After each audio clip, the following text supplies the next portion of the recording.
32절까지 읽겠습니다. 32절까지 우리 한 목소리로 읽겠습니다. 이스라엘 모든 사람이 그 사람을 보고 심히 두려워하여 그 앞에서 도망하며 이스라엘 사람들이 이르되 너희가 이 올라온 사람을 보았느냐 참으로 이스라엘을 모욕하러 왔도다. 그를 죽이는 사람은 왕이 많은 제물로 구하게 하고 그의 딸을 그에게 주고 그 아버지의 집을 이스라엘 중에서 세금을 면제하게 하시리라. 다윗이 곁에 서 있는 사람들에게 말하여 이르되 이 블레셋 사람을 죽여 이스라엘의 치욕을 제거하는 사람에게는 어떤 대우를 하겠느냐. 이 할례받지 않은 블레셋 사람이 누구이기에 살아계시는 하나님의 군대를 모욕하겠느냐. 백성이 전과 같이 말하여 이르되 그를 죽이는 사람에게는 이러이러하게 하시리라 하니라. 큰형 엘리압이 다윗이 사람들에게 하는 말을 들은지라. 그가 다윗에게 노를 바여 이르되 내가 어찌하여 이리로 내려왔느냐. 들에 있는 양들을 누구에게 맡겼느냐. 나는 내 교만과 내 마음의 완악함을 아노니 내가 전쟁을 구경하러 왔도다.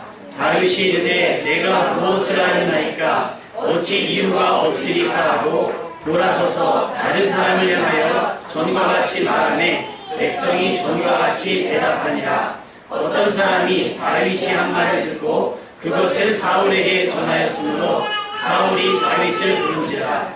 다윗이 사울에게 말하되 그로 말미암아 사람이 낙심할 것이라. 주의 종이 가서 저를 부를 사람과 싸우리이다 하니. 아멘. 우리 장로님 기도하신 것처럼 6월은 국가적으로 의미가 있는 그죠? 내일은 현충일이고요. 또 6월 25일 전쟁을 기억하는 날들도 있습니다. 어제 인터넷에 검색을 해봤어요. 역사적으로 우리나라가 몇 번이나 전쟁을 했을까? 맞서 싸운 거 빼고, 맞서 싸운 거 포함하고, 또 침략 당해서 고통스러웠던 거, 뭐 정확한 건 아닌데, 어떤 분은 913번? 그렇게 카운트를 했고요. 하여튼 적지 않은 수가 침략을 당했다는 건 전 세계가 다 알고 있어요. 우리 역사가 증명을 하고 있고. 그럼 그 침략과 전쟁으로 몇 명이나 돌아가셨을까요? 몇 명? 따져보세요. 저쪽 그냥 고려시대부터 시작해가지고 쭉 따져보면 셀 수 있겠습니까? 없겠죠. 몇 번의 침략을 당했고 몇 명이 죽었는지는 중요하지 않습니다. 여전히 이 나라 이 땅은 이 나라의 민족은 누군가에 의해서 버텨내고 있고 지켜져 있는 줄로 믿습니다. 할렐루야. 사람들이 보기 좋아하는 구경거리가 있죠. 두 가지. 뭐죠? 싸움 구경. 둘 다 해보셨어요? 저는 한번 불구경을 해봤는데 야 진짜로 불구경이 좋아서가 아니라 그 분위기에 압도가 되는 것 같아요. 막 그 공장인데요. 길 옆에 있는 공장에 불이 붙었는데 그 조립식이잖아요. 가서 안에서 쇼플들. 이게 불이 붙었는데 이쪽에 불이 좀 나는가 싶더니 몇 분 안 돼서 그냥 확 진짜 막 불이 막 용이 감는 것처럼 그러니까 떠나질 못하겠어요. 그게 신기해서 쳐다보는 게 아니라 발이 안 떨어진다고 할까요? 싸움 구경은 어떻습니까? 싸움 구경. 그래요. 싸움 구경. 내가 아니면 내가 가해자도 아니고 피해자도 아니면 나쁠 거 없죠. 그래서 아주 요즘엔 대놓고 돈 내고 보잖아요. 뭐 권투도 싸움이잖아요. 솔직히 권투 싸움 아닙니까? 권투 싸움 우리 남자분들 권투 다 좋아하시잖아요. 장정우, 유명우, 박종팔, 무하무드 알리 씨가 어제 돌아가셨다고. 나비처럼 날아서 벌처럼 쏜다. 많이 스포츠지 그거 뭐 서로 장갑 끼고 치고받고 싸우는 거 아니에요. 이런 거 보면 참 여자분들이 괜찮아요. 죽일 듯이 하면서 하여튼 가해는 안 하잖아요. 말로 다 하잖아요. 말로. 그러다 조금 손 뻗으면 머리카락 끌어당기고. 남자들은 막 이게 막 그게 안 되니까 말이 안 돼요. 남자들은 죄송한데 안 되니까 이게 막 먼저 나가는 거예요. 그러니까 그냥 때 싸우면 안 되니까 장갑 끼고 싸우자. 근데 이걸로 하니까 성이 안 차니까 이제 막 발로도 차자. 그래서 야 손으로 때리고 발로도 차니까 이것도 좀 덜 싸우는 것 같아. 이 집에 막 뒤집기도 하고 막 쪼르기도 한번 해보자. 그래서 요즘 이종격투기가 여기 체육관 있잖아요. 아우 학생들 많더라고요. 자기를 보호하려고 하는 걸 줄 알아요. 하여튼 인류는 많은 것들 중에서 불구경과 싸움 구경을 좋아한다고 사람들은 얘기합니다. 그러나 이 두 가지 우리가 명심해야 될 건 뭐냐면 적지 않은 피해가 발생을 합니다. 불도 그렇고 싸움도 그렇고. 특히 불이 나면 모든 사람들은 도망가잖아요. 또 싸움이 나면 모든 사람들은 멈칫멈칫합니다. 끼어들기 싫어합니다. 그런데 이 땅 가운데 살아가는 사람들 가운데 모두가 도망할 때 그 불 속으로 들어가는 사람들이 있죠. 위험함에도 불구하고 자기 목숨이 다할지라도 들어가는 분들이 있어요. 싸움판에 끼면 안 되는 거 뻔히 알지만 구경하지 않고 그 싸움을 말리러 들어가는 사람들이 있습니다. 범죄 현장에, 테러 현장에 들어가시는 분들이 있어요. 여러분 혹시 영화 같았던 그 9.11 테러 사건을 아십니까? 그 어마어마한 빌딩에 비행기가 박혀가지고 있을 때 위험하잖아요. 뭐 그럴지 모르고 들어갔겠지만 수백 명의 그 미국은 그 소방관들이 들어갔는데 다 수몰당한 거예요. 다 깔려가지고 다 거기서 매장을 당했습니다. 왜 위험한지 모르겠습니까? 우리는 손 놓고 구경하고 내일 아니라고 해서 부담 없이 뭐 즐기는 건 아니라 할지라도 그냥 뭐 굳이 마음 아프지도 않고 굳이 뭐 괴롭지도 않고 그러나 누구는 그것을 내 가족을 구하는 느낌으로 들어가는 사람들이 있더라 하는 거죠. 그들의 책상에는 매일 유서가 놓여 있다고 하지요. 불 속에 들어간다는 것 자체가 얼마나 위험한 일입니까? 그죠? 범죄 현장에 껴들어서 범인을 잡는 것이 얼마나 위험한 일이겠으며 언제 총을 쏠지 모르는 철책선을 지키는 군인의 마음은 얼마나 하루하루가 피가 말라가겠습니까? 그럼에도 불구하고 누군가는 불을 꺼야 하고 누군가는 범인을 잡아야 하고 누군가는 나라를 지켜야겠기에 여전히 목숨을 내어놓고 그 앞에 서 있다라고 하는 겁니다. 싸움을 말리기 위해서 혹은 싸움을 그치게 하기 위해서는 어떻게 해야 할까요? 여기서 싸움이라고 표현하니까 좀 작아 보이지만 전쟁이라고 한다면 어떻게 할까요? 전쟁. 그 9.11 테러 사건이 딱 났을 때 조지 부시 대통령이 그 뭐랄까요? 담화문을 발표하는 게 저희도 기억이 남아요. 그 장본인들 잡겠다. 미국은 이 슬픔에 굴복하지 않겠다. 그리고 미국은 이 슬픔을 충분히 갚을 만큼 강한 나라다. 그래서 아주 쑥대밭을 만들었잖아요. 쑥대밭을 만들었어요. 강한 사람이 좀 들어와서 중재를 해야 말릴 수 있어요. 고만고만한 사람이 끼면 싸움이 더 커집니다. 강한 상대가 와서 상대를 완전히 제압하든가 아니면 싸우는 대상을 모두 잡을 수 있는 큰 힘을 가진 자가 중간에서 중재를 해야 됩니다. 하지만 말리는 것은 한계가 있습니다. 결국 끝내기 위해서는 싸움을 일으키거나 불을 낸 사람, 범죄를 일으킨 사람보다 강한 뭔가가 있어야 된다고 하는 거죠. 강한 뭔가. 여러분이 그런 힘이 있습니까? 그러니까 우리는 피해자일 수밖에 없는 겁니다. 그래서 우리 약함을 인정하고 하나님께 도움을 구해야 될 줄로 믿습니다. 특별히 이 묻지마 범죄가 기승하는 이때에 혹시 영화 곡성 보셨습니까? 곡성? 보셨어요? 보신 분들 안 계세요? 안 보셨으면 굳이 뭐 돈 내고 오실 필요는 없고요. 우리 부목사님이 보고 오셔서 그 말 하시더라고요. 눌린다. 눌린다. 그게 약간 그 귀신에 관한 부분들에 대한 귀신이 마음을 조종해서 살인도 저지르고 하는 내용들이거든요. 여러분 묻지마 사건들 가만히 보십시오. 그리고 일어나는 사건을 보세요. 상상을 초월하지 않습니까? 최소한 기본 교육을 배웠다고 한다면 그런 범죄가 일어날 수가 없어요. 그런데 그런 범죄들이 일어나고 있단 말이에요.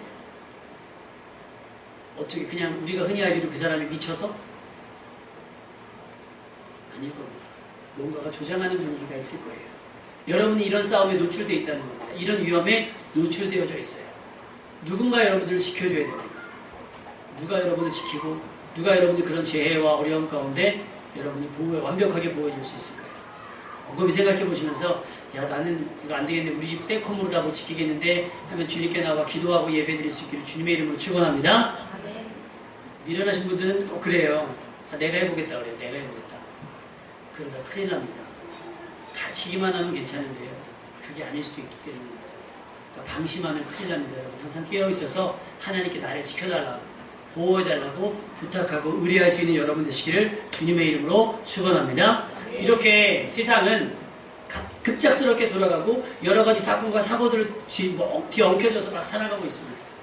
우리가 평안하게 사는 건 누군가 이 나라 이 땅을 지켜 있기 때문입니다. 오늘 본문에도 블레셋이 이스라엘을 쳐들어왔습니다. 근데 무작정 쳐들어온 것이 아니라 블레셋은 자랑할 게 있었어요. 뭐냐면 골리앗이라고 하는 장수가 있는데 키가 엄청 크고 덩치가 있지요. 힘도 세고요. 날 때부터 거의 얘는 장군이었어요.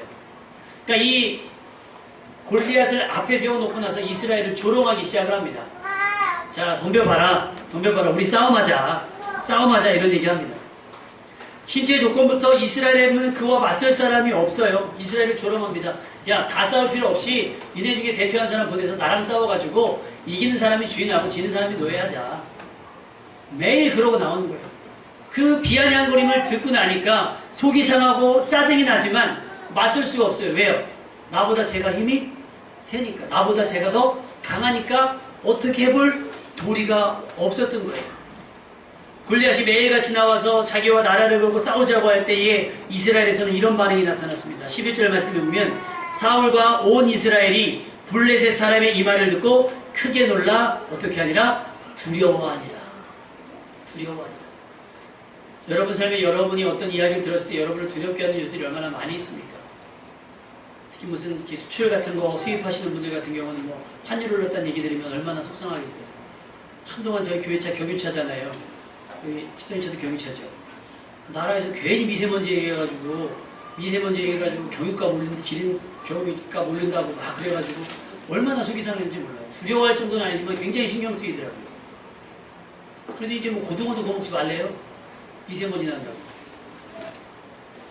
뭐 이런 소식이 하나하나 들을 때마다 치명타가 있어요. 예를 들면 우리 치킨집 하시지만 사장님이시잖아요. 전에 말씀드린 치킨집 할 때 조리독감 얘기 싹 돌면 되게 신경 쓰시죠.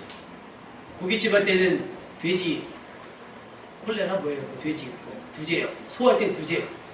그래서 실제로 어떤 연예인은 닭이 뭐 치킨이 저기 한다 해서 닭집 했더니 조리독감 때문에 많이 돼서 다시 빚내가지고 돼지 갈비집을 했는데 그 돼지 구제역 때문에 많이 소가 했더니 무슨 또 소 때문에 많이 그래서 사실은 부도됐다고 막 얘기를 하더라고요. 그러니까 이거 예민할 수가 없어요. 민감할 수밖에 없어요. 근데 어떻게 내가 할 수 있는 게 없잖아요.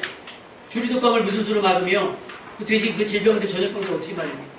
지금 필리핀의 바나나가 멸종되고 있다잖아요. 그걸 누가 막습니까? 막을 방법이 없어요. 그럼 그걸로 주업으로 먹고 사는 사람들은 그게 두려운 거예요. 속상하고 어렵지만 두려워서 할 수밖에 없어요. 발버둥 치지만 막아낼 도리가 없다는 거예요. 이것처럼 이스라엘 백성이 군인들이 모여있지만 다른 사람보다 한 뼘이나 큰 어깨만큼이나 더 큰 사울의 왕이 있지만 골리앗 앞에서는 아무것도 아닌 거예요. 골리앗이 그렇게 조롱하고 비난을 해도 아무도 나와서 싸우려고 하잖아요. 왜? 크게 놀라 두려워했기 때문입니다. 누구라도 이런 싸움에 나가기 쉽지 않을 겁니다. 이길 확률이 거의 없는 싸움에 나가는 것보다 미련한 것이 있을까요? 여러분 잘 분별하십시오. 여러분이 끼어야 될 자리와 끼지 말아야 될 자리, 여러분이 나서야 될 자리와 나서지 말아야 할 자리 분명히 알아서 여러분 스스로를 보호할 수 있는 여러분 되실 주님의 이름으로 축원합니다. 잠언은 얘기하는 게 뭐냐면 시비에 끼어들지 말라고 얘기합니다. 정의롭지가 않아서가 아니라 피해를 입을 수가 있어서 그런 거예요. 또 말리다 보면 그럴 수 있거든요. 여러분 학창시절 잘 생각해 보세요. 친구들끼리 막 싸우면 말리다가 한 대 맞잖아요. 그러면 둘 셋이 싸워요 이제 막. 그러다가 또 말렸더니 이제 막 패싸움이 되고 막 이래요. 그러니까 사건이 커질까봐 자기들이 붙다가 그것만 하면 돼요. 최소한 인명사고만 나지 않도록 막으시면 돼요. 저희 집 윗집은 거의 뭐 주기적으로 싸움을 해요. 부부싸움을 해요. 아 대단하시더라고요. 좀 조용히 싸우시던가 좀 이렇게 해야 되는데 와 그 생각이 어떻게 살지 이런 생각이 들어요. 야 이러다 누구 죽겠는데 라는 생각이 막 들어요. 막 설교 준비하고 있는데 그래갖고 제가 막 찬양 틀어놓고 이어폰을 꼭 막 해요. 막 시끄러우니까 막 말리러 가고 싶고 막 그렇잖아요. 그게 또 옆집 사는 아가씨는 제가 말씀드렸잖아요. 흡연도 하거든요. 그것까지는 참아준다 진짜. 남자친구인지 뭔지 와가지고 밤에 문 안 열어준다고 발길로 차고 야 이걸 나가서 한번 붙을까. 목사가 나가서 붙을 수는 없잖아요. 더 내가 이긴다는 뭐 저기도 그거 없고 싸움 잘하시는 분 저희 집에서 저기 잠복분만 하루만 해주셔서 정리 좀 해주셨으면 좋겠어요. 그러니까 이게 분별력이 있어야 돼요. 내가 나가서 어떻게 말할까. 요즘 세상이 무서우니까. 세상이 무서우니까 막 신고도 못하겠고 신고한 사람 찾아올까봐 목사가 되게 저기요 저만 그럴 것 같죠. 여러분 저희 아는 분은 이사 갔어요. 왜냐더니 옆집에 삼촌들이 사는데 온몸에 문신인 삼촌들이 산대요. 근데 그분들은 꼭 문을 열고 산대요. 밤이 끝나지고 도둑놈들 안 들어오니까 열고 산대요. 애기 엄마인데 길에서 마주치면 예의는 되게 바른데 무섭대요. 저 웃음 뒤에 뭐가 있지 않을까. 그렇다고 문 닫고 사세요 할 수 없잖아요. 무서우니까. 마찬가지입니다. 이스라엘 백성 욕할 거 아무도 없어요. 골리앗 앞에 있으면 아무도 못 나갑니다. 여러분 체험하시고 보셨어요? 직접? 못 봤죠? 그 사람 보면 그 사람이랑 싸움을 하는 사람 없습니다. 주먹이 사람 얼굴만한 걸요. 골리앗이 지금 그 앞에서 소리를 지르고 있으니 누가 나가서 싸우겠습니까? 아무도 못 나가요. 그런데 그때 싸움의 장소에 다윗이 아주 천진난만한 모습으로 놀러옵니다. 아빠 심부름해가지고 놀러와요. 막 놀러와가지고 자기 볼 일을 아빠 심부름을 이제 아빠 말씀대로 막 하고 있는데 골리앗이 막 하는 얘기가 들리는데 다른 사람은 그 얘기를 듣고 골리앗을 보면서 두려워했는데 다윗은 그 얘기가 굉장히 기분 나쁜 거예요. 불쾌하고 짜증나는 거예요. 그래서 막 그런 분위기가 막 되고 있는 상황인 거죠. 듣고 있기에 거북한 내용이 많은데 이스라엘 백성은 24절에 보니까 이미 이스라엘 모든 사람이 그 사람을 보고 심히 두려워하여 그 앞에서 이제는 도망하는 거예요. 도망. 아까는 어떻게 했어요? 크게 놀라 심리적으로만 두려워했는데 이제는 이 두려움이 지나치다 보니 어떻게 해요? 현장을 피하게 되는 거예요. 군인인데 현장을 피하게 되더라는 거예요. 근데 다윗이 나타났습니다. 해결이 안 될 것 같으니 사울이 어떤 방법을 썼냐면 보상하겠다. 저 사람을 이기면 세금도 면제해주고 내 딸과 결혼을 시켜주겠다. 뭐 이런 대우를 막 하는 거예요. 과연 그것이 싸워야 할 사람에게 얼마나 동기부여가 될까요? 다현이 아연이에게 제가 숙제를 해줬어요. 시편 23편을 딱 붙여놓고 집안에 네 군데 붙여놓고 이거 한 절 외울 때마다 한 절당 1,000원씩 다 읽으면 다 외우면 보너스 10,000원. 대단하지 않습니까? 그랬더니요 놀라운 변화가 나타났어요. 지들이 돈 필요할 때는 막 암송을 하다가 돈 생기면 암송을 안 하는 거죠. 누구 닮았나 몰라요. 제 자식만 그러겠습니까? 아이들 잘 보세요. 여러분 나가면 죽을 것 같은데 딸이랑 결혼하는 게 뭐가 중요하고 왕의 사이가 되는 게 뭐가 중요하며 나가서 죽으면 세금 내고 안 내고 볼게 세금 안 나는데 아무 동기부여가 안 됩니다. 모두가 두려워해서 그 자리를 피할 때 다윗은 다시 묻습니다. 골리앗을 죽이면 어떻게 해준다고요? 라고 묻습니다. 슬슬 다윗은 오기가 발동이 된 거죠. 그 분위기를 다윗의 형 엘리압이 봐요. 그러나서 뭐라고 얘기하냐면 28절 말씀에 다윗에게 화를 내면서 내가 어찌 이리로 내려왔느냐? 양이나 치고 있지. 양 누구한테 맡기고 너 지금 여기서 뭐하고 있냐? 너 전쟁 구경하러 왔니? 하면서 다윗에게 막 신경질을 냅니다. 여러분 원래 이 신경질이 누구한테 가야 돼요? 원래 골리앗 앞에 가요. 이 분노가 누구에게 가야 됩니까? 골리앗 앞에 가야 됩니다. 부모님들 잘 생각하세요. 사회에서 스트레스 받고 집에서 풀지 마시기 바랍니다. 아멘. 부장이 열받게 하면 부장이랑 붙으시고요. 누구랑 저기 하면 와서 와이프에게 하거나 자식에게 쓰지 말란 말이에요. 엘리압이 지는 못 나가면서 어떻게 합니까? 자기는 못 나가고 쩌쩌 매면서 두려워서 피하고 숨어 있으면서 다윗이 싸우겠다고 했더니 뭐라고? 너 지금 놀러 왔냐? 놀러 왔냐? 다윗이 내가 왜 놀러 왔다고 생각합니까? 왜 농담처럼 생각하십니까? 다윗은 얘기합니다. 여러분이 내지 못하는 용기 남이 내고 있으면 칭찬해 줄 수 있길 바랍니다. 할렐루야.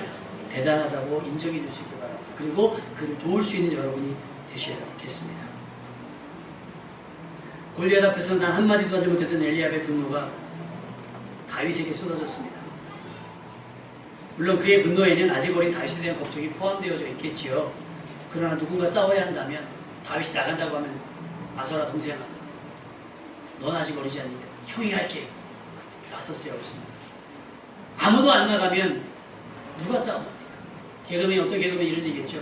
다 그렇게 해버리면 소는 누가 키우냐고. 소는 다 도시로 가면 농사는 누가 짓습니까? 다 숨어있고 다 피하고 다 도망가면 전쟁은 누가 합니까? 오늘 말씀의 제목이 뭐죠? 누군가는 싸워야 하는 겁니다. 누군가는 나서야 하고 누군가는 감당해야 된다라고 하는 거죠. 내가 용기가 있다면 누군가 나타나기를 저 거만한 골리앗과 싸울 만한 인재가 나타나길 기도해야 합니다. 할렐루야. 형 엘리압의 눈에 다윗은 아니었던 모양이겠지요. 또 사울이 보기에도 마찬가지로 다윗이 나가겠다고 하니 너는 소년이라 아직 안 된다 라고 얘기합니다. 맞습니다. 그렇다고 해서 아무것도 안 하면 안 되잖아요. 뭐라도 해야 되지 않겠습니까? 그러나 다윗의 생각은 달랐어요. 다윗은 확신했습니다. 자기가 나가서 골리앗과 싸우면 이길 수 있다라고. 여러분에게도 이런 용기와 확신이 있기를 주님의 이름으로 축원합니다.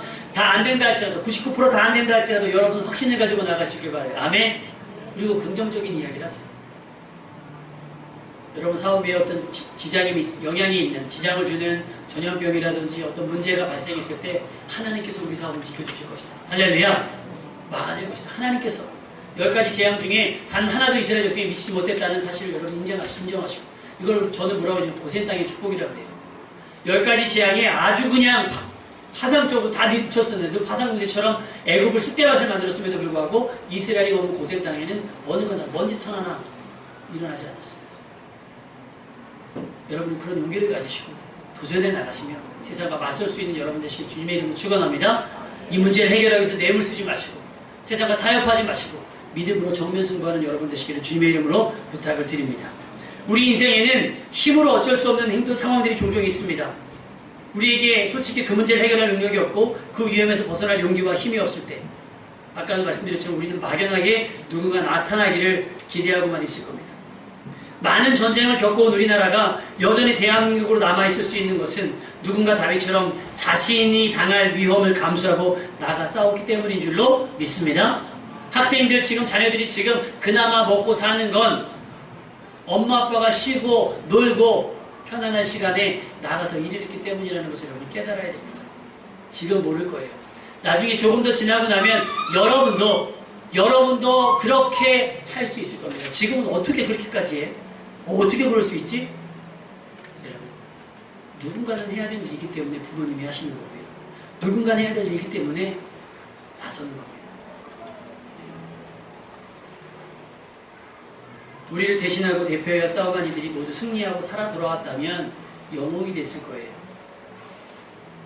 그 수만 명일지 모르는 현충원에 가면 그 비석에 그냥 1인당 하나씩도 아니고 그냥 이름 다 새겨놨잖아요. 우리는 얼굴도 모르고 누군지도 몰라요. 근데 그는 우리를 위해서 그렇게 자신을 희생했다는 겁니다. 심지어 아직까지 시체조차 찾지 못한 채 가슴에 묻어둔 자녀들이 있습니다. 또 형제들이 있고요. 내 부모님들이 있습니다. 누군가에게는 부모여 자식, 남편과 아내일 수 있습니다. 그래서 다 말렸겠지요. 꼭 너여만 되느냐. 누군가 하겠지. 만약에 모두가 그렇다면 이 나라는 지켜지지 않았을 거예요. 사람들의 만류를 거부하고 그래도 내가 나가야지 하면서 나간 거. 모두가 꺼려하는 그때에 자발적으로 나간 겁니다. 자신의 목숨이 잃어질 수 있음을 알고도 피하거나 숨지 않고 나가 싸웠습니다. 이 나라는 그렇게 많은 사람들의 눈물과 땀 흘린 피로 지켜줬습니다. 지금도 우리 주변에는 이렇게 자기 목숨을 걸고 우리 대신 싸움에 나서는 일들이 많이 있습니다. 저는 이게 나라가 좀 바뀌었으면 좋겠어요. 정치하는 사람들은 돈을 거의 가져가지 말고 소방관들이나 군인들도 지금 좀 많이 바뀌었어요. 방산비리가 너무 커가지고 군인들도 돈을 좀 덜 가져갔으면 좋겠어요. 시중에서 2,000원이면 사는 USB를 20만 원에 팔고 몇 조를 투입했는데 모포 하나 제대로 된 게 없고. 왜냐하면 그게 또 근데 생계형 비리래요. 군 비리가 이래가지고 지금 잠수함 거 다 보물이래잖아요. 무기가 막 다 방탄복인데 총알 다 뚫리고 군 안에 다 떨어지고. 그래서 석유 준비하다가는 넣었는데 지금 생각나네요. 군인들 좀 뺄까요? 빼요? 안 되죠.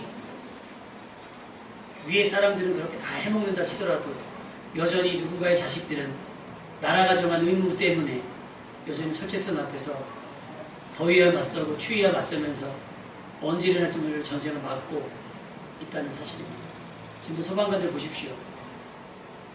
화재에서 살아 돌아와도 트라우마가 있어서요. 거의 제정신으로 사는 분들이 많지 않답니다. 그분들 뿐이겠습니까? 경찰들 보십시오. 비리경찰도 없지 않아 있겠지만 범죄 현장에 그거보다 흉내들면 다 도망가는데 경찰은 맞서야 되잖아요. 여전히 위험한 현장에 자신을 노출하면서 그렇게 평화를 지키려고 노력하는 분들이 있다는 겁니다.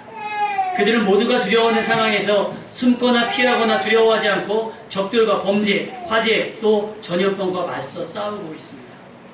그 태양의 후예에서 제가 좀 기억에 남는 장면은 제가 못 봐가지고 다시 보기로 봤는데 그 왜 온유라고 하는 아이돌이 연기한 의사 있잖아요. 그 막 무너져 내려서 구하러 들어갔다가 건물이 무너지니까 환자를 두고 도망쳐왔단 말이에요. 그 상황이 무서워서. 그러니까 살아나온 사람이 그 사람이 도망간 사람인 줄 알고 비아냥거리고 막 저주하고 막 그러잖아요. 근데 이 의사가 그 사람이랑 화해하려고 자기도 자기 정체성을 찾으려고 노력하다가 그 전염병 걸린 사람 한 사람 있었잖아요. 근데 이 사람이 갑자기 막 피를 뿜고 막 이랬을 때 다 도망가는데 그 젊은 의사가 딱 그 사람이 가슴에 올라타서 CPR을 한단 말이에요. CPR. 그래서 선배 의사가 말리는데 나중에요 하면서 한단 말이죠. 그래서 그 자기 구하지 않았다고 삐전 환자가 이 사람을 용서하고 화해하는 장면을 제가 봤어요. 맞습니다. 서운할 수 있어요. 너가 그때 날 도와주지 않았지. 너가 그때 나서주지 않았지. 그때 두려웠을 겁니다. 근데 그도 어떤 순간에는 나설 수 있는 상황이 있을 거예요. 할렐루야. 여러분이 지금은 어떤 상황에 나서지 못할 두려움이 있을 수 있습니다. 트라우마가 있을 수 있고, 그러나 여러분도 어떤 상황이 되면 나설 수 있을 겁니다. 나설 수 있을 거예요. 여러분 지금 생각해보세요. 무너진 건물에서 내가 이걸 지탱하지 못할 줄 알면서도 내 아이를 이렇게 안고 버텨낼 수 있겠습니까? 지금 못해요. 상황이 되면 한다는 거예요. 상황이 되면. 총알. 우리나라는 총이 없으니까요. 외국은 총을 안 사는 부모는 자식을 안고 죽는 자들. 자식을 안고. 뭐니까 가능한 거예요? 총알이 안 무서운 사람이 어디 있겠어요? 범인이 안 무서운 사람이 다 무서운데 뭐. 사랑하는 내 가족을 지키려 하다 보니까 하는 거예요. 전염병 창궐하는 때 누군가는 가야 돼요. 그래서 실제로 뭐 막 전염병 유행할 사스 유행할 때 우리나라 사람들 파송한다니까 의사들 사표 쓴 사람 굉장히 많습니다. 가족들이 만류하는 거죠. 굳이 저렇게 해야 되느냐? 그렇게 안 해도 먹고 살 수 있다. 그런데 누군가 가지 않으면 그 질병 어떻게 감당하겠어요? 유럽인가요?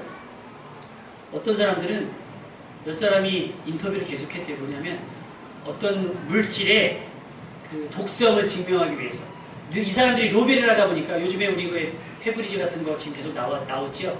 그런 거랑 비슷한데요. 돈을 먹여놨더니 이게 그 독성이 너무 심한데 출시가 되는 거예요. 출시가 되는 거예요. 그러니 몇몇 사람들이 설득이 안 되니까 우리가 증명하자 해서 그걸 매일 조금씩 먹는 거예요.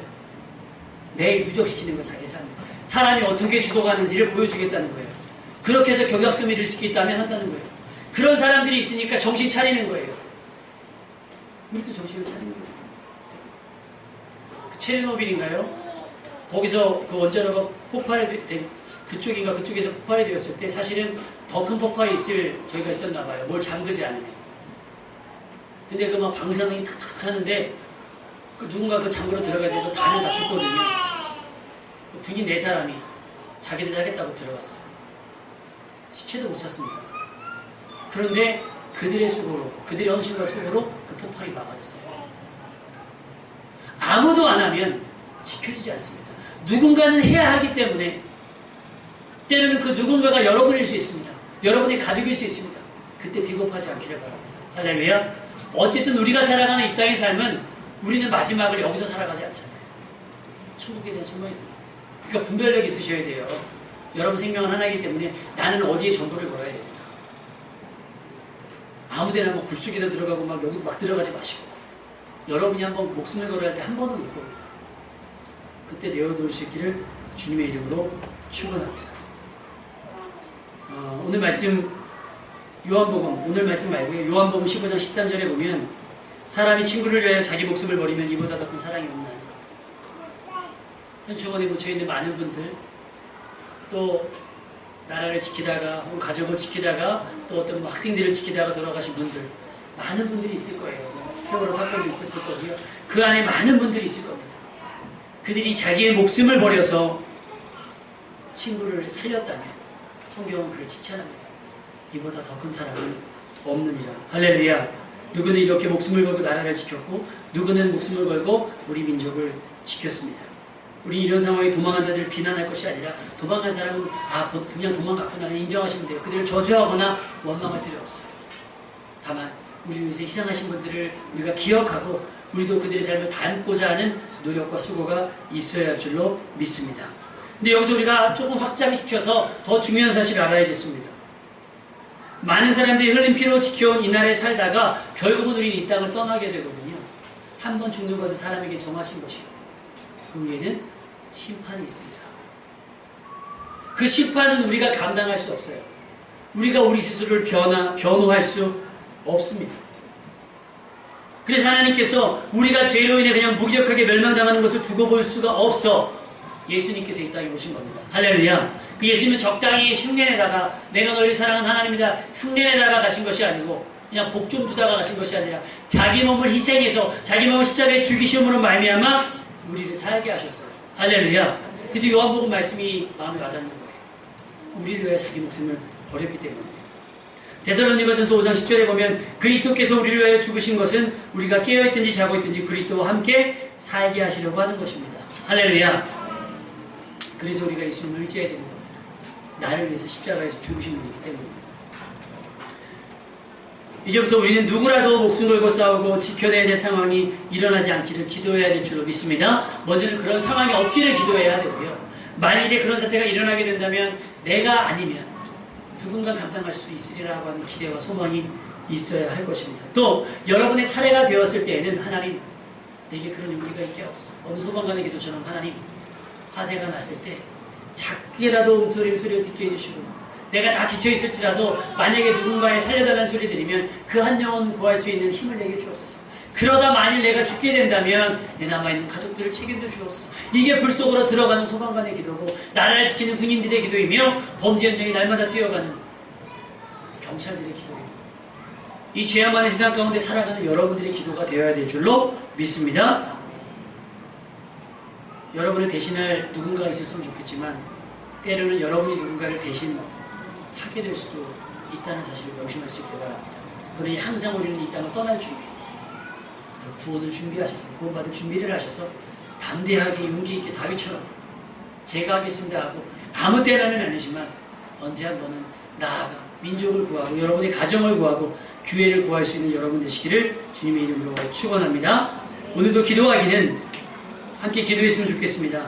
가장 위험한 현장에서 나라를 지키고 있는 이들, 또 이미 나라를 지키다가 순국하신 분들, 순교하신 분들, 그들의 남아있는 자손들 하나님 기억해 주셔서 그들의 눈물과 부모를 잃은 형제와 가족을 잃은 그들의 서운함과 속상함이 위로될 수 있도록 도와주옵소서라고 기도했으면 좋겠고, 여러분의 삶 가운데 이런 위험한 일들이 닥쳐지지 않도록, 그리고 또 만약에 이런 일이 생기신다면 내게 용기 주셔서 맞설 수 있는 용기가 있을 수 있도록 위해서 한번 통성으로 기도했으면 좋겠습니다. 다 같이 기도하겠습니다.